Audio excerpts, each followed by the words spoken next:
Cuando conocí a Tomás, yo tenía 19 años y él tenía 20.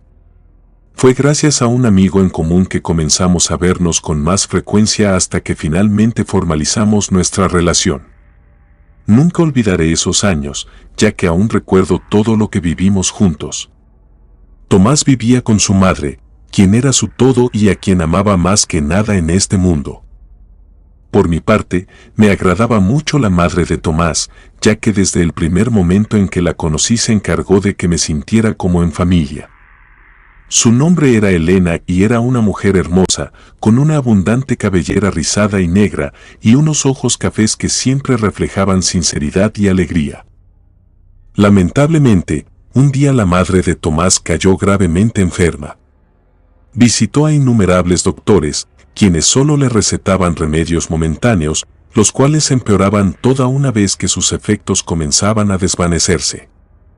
Sin embargo, un día llegaron los resultados que todos temíamos. El cáncer de huesos estaba en un estado muy avanzado y la medicina que necesitaba era demasiado cara. Después de darse cuenta de que no podría pagar la medicina de su madre trabajando en empleos comunes, Tomás intentó conseguir varios trabajos mejor remunerados. Después de todo, Tomás se había graduado con un muy buen promedio en la universidad, pero, como les pasa a muchos profesionistas, no había logrado ejercer su carrera después de la universidad. En cada puesto de trabajo al que aplicaba recibía la misma respuesta: necesitaba más experiencia. Cada vez que intentaba ahorrar algo de dinero, algo inesperado surgía y sus esfuerzos se desvanecían en el aire. En su desesperación, Tomás recurrió a un conocido suyo, quien era conocido por ser un delincuente y asaltante. Este amigo le dijo que podría ganar mucho más dinero uniéndose a su banda y robando a personas adineradas. La desesperación puede arrastrar a la persona más honorable a cometer acciones que, en otras circunstancias, ni siquiera podría contemplar en su cabeza. Aunque al principio lo rechazó, su necesidad de salvar a su madre lo llevó a tomar la decisión equivocada. Con el tiempo, se unió a la banda y empezó a robar personas por la noche. Era peligroso y arriesgado, pero al menos estaba ganando el dinero que necesitaba para comprar las medicinas de su madre y para que ella pudiera comer. Por supuesto, no nos lo dijo ni a mí ni a su madre, nos inventó que había conseguido un buen empleo, lo cual jamás cuestionamos. A pesar de que Tomás finalmente tuvo el dinero suficiente para comprar los medicamentos necesarios para su madre, nada parecía ayudarla a recuperarse. Su salud se deterioró aún más con cada día que pasaba. Aquella mujer de mirada hermosa y aspecto saludable se había convertido en casi un costal de huesos, cuyo cuerpo le dolía incluso al respirar. Tomás se sentía cada vez más impotente y desesperado. Fue entonces cuando uno de sus amigos de la banda de ladrones le habló del pacto con el diablo. Le dijo que podría salvar a su madre, pero que tendría que hacer un trato con él a cambio. Al principio, Tomás rechazó la idea, ya que su madre siempre le había inculcado la devoción a Dios, por lo que hacer un pacto con el maligno era algo casi impensable. Sin embargo, su amigo lo convenció de que era la única forma de salvar a su madre y que, después de todo, Dios era el responsable de que su madre estuviera en ese estado en primer lugar. Tomás se reunió con su amigo en un parque oscuro. Esa noche, el amigo le presentó a un hombre extraño y misterioso que dijo ser capaz de hacer cualquier cosa por un precio. Tomás estaba asustado, pero sabía que no tenía otra opción. Había que hacer algo para salvar a su madre, y estaba dispuesto a hacer cualquier cosa con tal de verla bien otra vez. El hombre misterioso le dijo a Tomás que, a cambio de la vida de su madre, debía hacer algo también. Dijo que sabría cuándo llegaría el momento. Lo único que le pidió en ese momento era que dejara de robar. Tomás estaba confundido, preguntándose por qué pedirle algo tan simple a cambio de salvar a su madre, pero aún así aceptó, ya que dejar de robar no parecía ser una promesa difícil de cumplir. A pesar de sus dudas, aceptó, y para su sorpresa, los resultados de aquel pacto fueron casi inmediatos. Hasta entonces, todo parecía estar bien, pues la señora Elena recuperó por completo su salud a un ritmo impresionante para cualquiera. Y aunque mi expareja aún tenía problemas monetarios, todo parecía ir mejorando. Pero no tardó en descubrir que había un precio a pagar por hacer un pacto con el diablo. Aunque su madre se había recuperado, Tomás empezó a tener pesadillas terribles. Soñaba con ser arrastrado al infierno, con ser torturado por toda la eternidad. Y, aunque intentaba ignorar estos sueños, no podía dejar de sentirse inquieto. Llegó incluso al punto de no querer dormir para evitar tener esas pesadillas, lo que ocasionó que tuviera un bajo desempeño en cualquier trabajo que pudiera conseguir. Además, ahora que ya no estaba robando, tenía muchos más problemas para encontrar un buen trabajo. Fue en uno de sus peores días, después de pasar horas buscando trabajo sin éxito, que se encontró con un hombre de apariencia adinerada en la calle. Me contó que, en un principio, ni siquiera pasó por su cabeza asaltarlo, pero mientras lo observaba vio cómo éste se enredaba con un hombre trajeado, el cual le entregó una enorme cantidad de dinero en efectivo. La tentación fue demasiado grande y, sin pensarlo dos veces, mi expareja lo asaltó. Fue un error terrible, pues el hombre resultó ser un conocido empresario de la ciudad y su asalto fue rápidamente reportado a las autoridades. Mi expareja fue rápidamente localizado y detenido y llevado al Ministerio Público. Él no quería que por nada del mundo su madre se enterara de que había sido detenido por algo tan vergonzoso como robar, por lo que su única opción para salir de prisión fue llamarme a mí para que fuera a pagar la fianza. Mi sorpresa al enterarme de dónde había estado sacando el dinero para los medicamentos de su madre fue enorme y le hice jurar que me contaría todo si quería que lo ayudara sin que su madre se enterara de lo que había hecho. Aceptó sin objetar nada, así que me dirigí inmediatamente al Ministerio Público para sacarlo. Sin embargo, nada de lo que yo pudiera imaginar sobre su explicación me preparó para lo que estaba a punto de escuchar. Llegué al Ministerio Público y pagué la fianza. Cuando salió, ni siquiera pude reclamarle nada, porque lo vi en un estado deplorable. Estaba completamente pálido, como si todo el color de su piel se hubiera desvanecido. Sus ojos estaban abiertos de par en par y se le veía preocupantemente consternado. Lo llevé a mi casa, donde no pronunció una sola palabra en todo el camino. En algunos momentos podría jurar que temblaba, y no fue hasta la mañana siguiente que finalmente estuvo listo para hablar. Me contó todo lo que había hecho, desde unirse a esa pandilla hasta hacer un pacto con el diablo para salvar a su madre. Escuché cada palabra, atónita. No podía creer lo que estaba escuchando. Sin embargo, al parecer aún faltaba la peor parte. La razón por la cual había salido así del Ministerio Público me contó que, mientras esperaba su turno, lo pusieron en una celda. Él me contó que en esa celda había un anciano que estaba de espaldas a él y parecía estar susurrando algo en un lenguaje extraño. Cuando lo dejaron solo con el anciano, este comenzó a reír de forma macabra y a decirle que había roto su promesa. Al principio no relacionó todo, por lo que cuestionó al anciano sobre lo que decía, lo que provocó que éste se diera la vuelta. Describió al anciano como un hombre de apariencia extraña, sin ojos, con la piel muy arrugada. Y, aunque no podía asegurarlo al 100%, parecía que cuando reía tenía la lengua igual que la de una serpiente, todo condecorado con un olor a azufre. Me contó que fue una experiencia aterradora y que no podía quitarse la imagen de aquel anciano de la cabeza. Sentí un escalofrío recorriendo mi espalda al escuchar su relato, pero traté de mantener la calma y buscar una explicación lógica. Quizá el anciano había sido un preso anterior que había sido liberado sin que mi novio se diera cuenta. O tal vez era un guardia disfrazado que estaba jugando una broma pesada, pero me aseguró que los guardias habían dicho que no había nadie más en la celda, lo que me hizo dudar de mis teorías. Mientras pasaban los días, Tomás se ponía cada vez más nervioso y asustado por lo que había sucedido en la celda. Sus pesadillas se incrementaron desde aquel día, y no era para menos, después de todo lo que había pasado. No había transcurrido ni una semana, pero yo estaba ahí para él, tratando de darle ánimo y consuelo. Un día decidí ir a visitar a doña Elena para ver cómo estaba ella y si necesitaba algo, ya que tenía un tiempo que no la veía. Al llegar a la casa, me recibió con una mirada triste y preocupada. Me contó que, desde hacía un par de días, la casa parecía estar embrujada.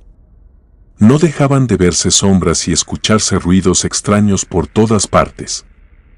Además, su hijo estaba cada vez más paranoico y asustado. Lo que más me inquietó fue cuando me dijo que había visto a un hombre trajeado rondando la casa últimamente.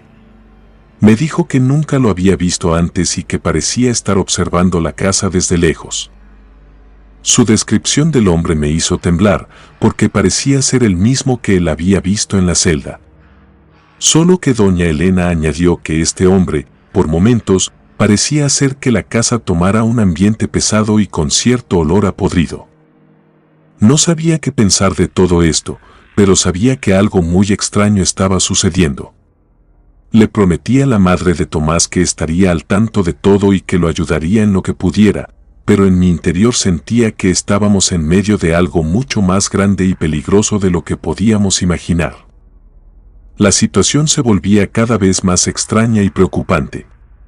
Intenté hablar con Tomás al respecto, sin embargo, parecía estar muy afectado debido a la falta de sueño, por lo que apenas me escuchó. Decidí quedarme esa noche en la casa de mi ahora exnovio para asegurarme de que todo estuviera bien, pero lo que sucedió esa noche fue algo que nunca podré olvidar. En medio de la madrugada, unos ruidos extraños me despertaron. Al principio intenté tranquilizarme e ignorarlo todo, pero entonces escuché unos pasos pesados acercándose a la habitación donde dormía. Traté de despertar a mi novio, pero, para mi desgracia, había tomado el medicamento para dormir que le había comprado y estaba profundamente dormido. Parecía no escuchar nada. Fue entonces cuando vi la sombra de un hombre en la puerta de la habitación. Me quedé sin habla y sin poder moverme. No sabía qué hacer. El hombre se acercó lentamente hacia mí y, cuando finalmente lo pude ver claramente, me di cuenta de que era el mismo hombre trajeado que había estado rondando la casa. El hombre me miró fijamente con unos ojos fríos y oscuros que parecían querer perforar mi alma. Entonces, con una voz ronca y profunda, me dijo: «Tu novio no cumplió su promesa y ahora debe pagar su deuda conmigo». Cuando este hombre desapareció y recuperé la movilidad de mi cuerpo, supe que debía hacer algo. Amaba a mi novio y no quería verlo así. Al día siguiente, quise ir con el sacerdote local para bendecir la casa y tratar de ahuyentar cualquier presencia maligna que pudiera haber ahí, pero al llegar encontramos una escena horrible. La muerte de la madre de mi novio fue un golpe muy duro para ambos. Después de aquel golpe tan duro, mi novio no dejaba de repetir que todo había sido su culpa y que él era el que merecía haber muerto en lugar de su madre. Yo intentaba consolarlo, pero parecía estar cada vez más hundido en su propia culpa y desesperación. Fue entonces cuando le supliqué que nos fuéramos de la ciudad y que intentáramos empezar de nuevo en otro lugar, pero él se negó rotundamente. Decía que no podía irse, que estaba condenado. Sin embargo, me prometió que intentaría romper el pacto que había hecho con el hombre y que no me convenía estar junto a él si no lo conseguía. Pasaron varias semanas en las que mi novio se mantuvo alejado de mí y de todo el mundo, encerrado en su habitación tratando de encontrar alguna manera de romper el pacto. A pesar de lo que él me había dicho, yo lo apoyaba en todo lo que podía. Pero sabía que estaba luchando contra algo muy poderoso y peligroso. Finalmente, un día mi novio salió de su habitación. Parecía diferente, como si hubiera aceptado su destino y estuviera listo para enfrentarlo. Me dijo que había encontrado una manera de romper el pacto. Me pidió que me fuera a la ciudad, ya que no quería que estuviera cerca cuando intentara romper aquel pacto, el cual consistía en ir al mismo lugar donde había hecho el pacto en primer lugar. Debía volver a contactarse con él para así romper el trato. Esta sombra no era nada más y nada menos que el mismo hombre que yo había visto en la casa de Tomás no hacía mucho tiempo. No cabía duda de que era él, ya que su sola presencia me hacía sentir el más profundo de los miedos que jamás en mi vida había experimentado. Seguí mirando y vi cómo Tomás intentaba hablar con él. No podía escuchar exactamente lo que decía, pero el tono de voz con el que lo hacía era suplicante y lleno de miedo. No pasó mucho tiempo cuando las cosas comenzaron a empeorar. De la nada, el viento comenzó a soplar fuertemente, al grado de que creí que los árboles se arrancarían del suelo. En cuanto esto pasó, Tomás comenzó a gritar que él era quien había roto el pacto, primero que él había matado a su madre, por lo que entonces ya no le debía nada. Fue entonces cuando Tomás fue arrojado por los aires con una fuerza sobrenatural. Azotó a pocos metros de donde yo me hallaba, por lo que no pude resistir el impulso de socorrerlo. Lo ayudé a ponerse de pie. El viento soplaba tan fuerte que la tierra levantada nublaba un poco nuestra vista. Aún así, me reconoció de inmediato. Al principio me agradeció por haberlo ayudado, sin embargo, aquel agradecimiento se vio rápidamente transformado en un reclamo de por qué no le había hecho caso. A decir verdad, no presté mucha atención a lo que me decía. Lo único que me interesaba en ese momento era cómo haríamos para salir de ahí. Tomás se hallaba muy lastimado por la caída, pero aún podía caminar, por lo que comenzamos a alejarnos de ahí. Sin embargo, no logramos alejarnos mucho cuando la presencia de aquel hombre se hizo presente frente a nosotros nuevamente. Este ya no era aquel anciano lleno de arrugas que yo había visto en la casa de Tomás, sino un hombre joven y elegante. Emergían dos cuernos puntiagudos de su frente, y el miedo que provocaba era casi paralizante. Tomás me sacó de aquel trance cuando gritó que yo no tenía nada que ver con todo eso y que, por favor, me dejara ir. Yo no quería irme, quería quedarme con Tomás, pero aquella no fue mi decisión. Comencé a escuchar dentro de mi cabeza unas extrañas palabras, y después de aquello todo fue nada más que profunda oscuridad. Desperté al día siguiente en el mismo lugar y no entendía nada de lo que estaba pasando. Busqué a Tomás durante meses, sin que nadie pudiera darme una respuesta concreta sobre su paradero. Finalmente, decidí que lo mejor sería irme a la ciudad, como tanto había deseado. Años después, por un viejo amigo, me enteré de que Tomás había reaparecido un día, sin más. Sin embargo, había enloquecido y no recordaba absolutamente nada sobre su vida. Lo peor de todo es que parecía haber perdido los ojos. Fui de visita al pueblo algunos años después para visitar a algunos familiares, donde pude comprobar aquella historia. Tomás se sentaba a las puertas de la iglesia a pedir dinero, y en cuanto me acerqué a hablarle, este no me reconoció. No lo he vuelto a ver desde entonces, pero aún tengo pesadillas y siempre duermo con un crucifijo a mi lado. Jamás podré olvidar lo vivido. Sé que nunca debemos jugar con fuerzas que no podemos comprender, ya que, de lo contrario, podemos terminar muy mal. Comunidad de Relatos de Terror, quiero enviarles un gran saludo y agradecerles por todo el apoyo que le han brindado a este proyecto. Ya somos más de 20,000 suscriptores y nuestra próxima meta es llegar a los 21,000. Gracias por todo su apoyo. Si te gustó este relato, suscríbete activando la campanita de notificaciones, de esta manera estarías apoyando nuestro proyecto. Gracias por escucharnos. Relato anónimo, derechos a quien corresponda.